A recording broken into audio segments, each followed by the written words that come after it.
Pessoal, essa semana aconteceu uma coisa muito importante que mostra a diferença entre o Bolsonaro e o Lula. Eu sou o deputado Welter e eu vou mostrar para você o que é. Então, eu tô aqui no Palácio do Planalto, é aqui que trabalhava o Bolsonaro e agora trabalha o Lula. A grande diferença é que quando o Bolsonaro foi presidente, ele zerou o imposto do jet ski, gente. Que absurdo! O Lula articulou com a sua base para votar a reforma dos impostos e zerou o imposto sobre a cesta básica. Veja só a diferença. O Bolsonaro tirava imposto para beneficiar meia dúzia de rico, ao passo que o Lula vota leis, orienta a sua base a votar leis para tirar imposto para ajudar todo mundo, em especial o povo trabalhador mais pobre, ajudando toda a sociedade. Por isso que nós fizemos o L. A reforma tributária está em análise no Senado. A proposta traz diversas inovações no sistema tributário, com a simplificação e unificação de impostos e vai ter impacto em diversos setores da economia. Veja na reportagem.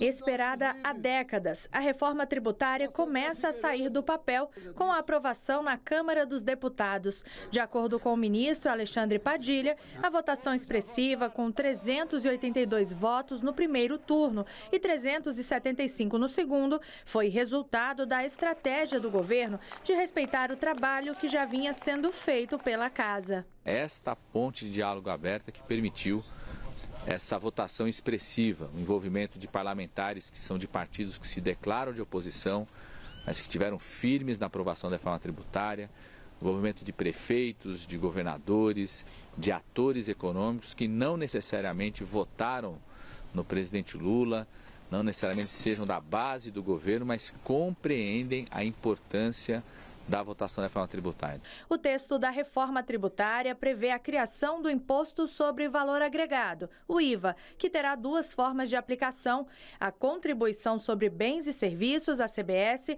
que substitui 3 impostos federais, o PIS, a COFINS e o IPI. E o IBS, Imposto sobre Bens e Serviços, que substitui o ICMS estadual, e o ISS, que é o imposto municipal. Por ser dividido desta maneira, o imposto único é chamado de IVA dual no texto que foi aprovado. O prazo para a transição dos impostos é de 7 anos e começa a contar a partir de 2026. Segundo o texto do projeto, bens de consumo considerados essenciais terão um regime especial de tributação e uma inovação, um sistema de cashback, ou seja, uma devolução de uma porcentagem do valor pago após a compra. Esse mecanismo de compensação será usado para reduzir desigualdades para as famílias de baixa renda, que na prática passarão a pagar menos pelos alimentos. A novidade, no entanto, só será regulamentada após a aprovação da proposta. Eu destaco que a reforma teve um olhar, sim, para os mais pobres na aprovação da Câmara. Ali nós temos a garantia de que a cesta básica não será tributada. Isso também ajuda a controlar o preço do alimento e a inflação. E ainda temos a garantia de que os mais pobres, com o cashback, tenham um ganho na sua renda.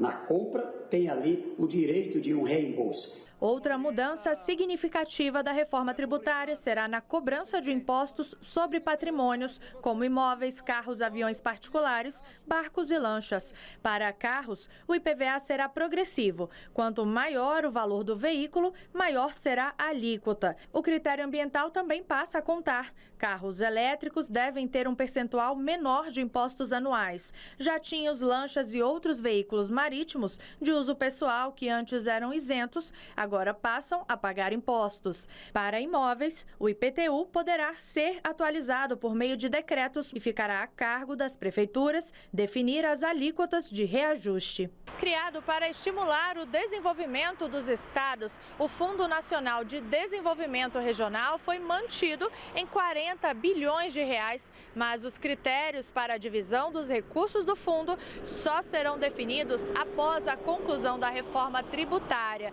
A proposta de emenda constitucional ainda tem que ser debatida no Senado, o que deve acontecer no próximo semestre. A expectativa é de que até dezembro ela seja promulgada e o governo está otimista. Um dos gargalos do nosso sistema tributário para o desenvolvimento, aumento da produtividade do trabalho, segurança jurídica para investimentos nacionais e estrangeiros.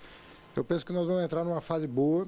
Eu acredito que o Senado Já recebi telefonema de senadores elogiando o texto da Câmara, dizendo que uma boa parte do pleito dos senadores o relator da Câmara já atendeu e que, portanto, eles também estão otimistas em relação à tramitação no Senado, que deve acontecer agora no segundo semestre. A partir do ano que vem, o reforço da vacina contra poliomielite vai mudar. A dose, que é dada hoje por gotinhas, será substituída gradualmente pela versão injetável. De acordo com o Ministério da Saúde, a mudança considerou novas evidências científicas para a proteção contra a doença. A transição começará em 2024 e após as 3 primeiras doses do imunizante da poliomielite, as crianças receberão apenas um reforço com a vacina injetável, aos 15 meses. A forma injetável já é aplicada aos 2, 4 e 6 meses de vida, conforme o calendário nacional de vacinação.